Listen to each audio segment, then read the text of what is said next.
The NADC airplane is circling, and all of a sudden, from the Soviet Sovereigny, which is kind of like a destroyer in the Soviet Navy, and they illuminate the P-3 aircraft with a laser.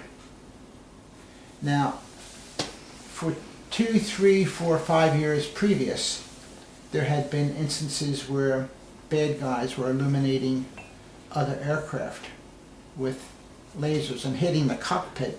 And what it does is, if you only get a glancing blow, they call it a dazzle. It's kind of like a whiteout in a snowstorm. The pilots can't see anything for a short time, but their eyesight will come back.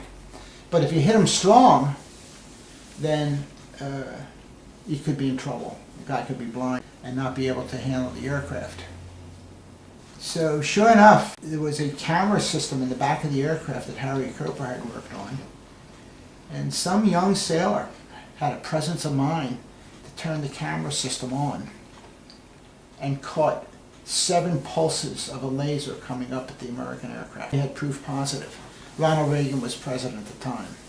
The Defense Department was infuriated. The administration called a press conference, and they were going to denounce the Soviet Union for illuminating the cockpit of the American aircraft and the hazard that it could have caused. But we had to make sure that we knew what we were doing, so now we could see the pulses, but we didn't know what the amplitude was. I mean, or was it enough that it could do damage? So we had to get the tape calibrated.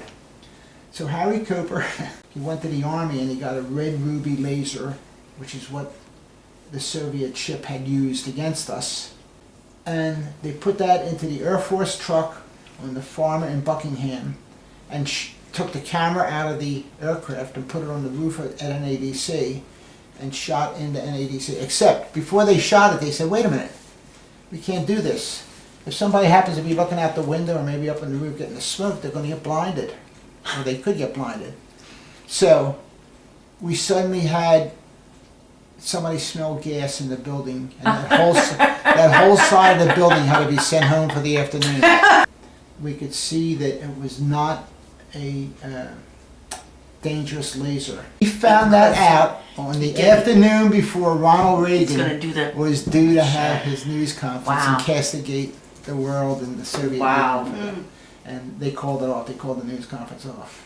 That was a neat job. And That's pretty cool. Harry Cooper was awesome in that job.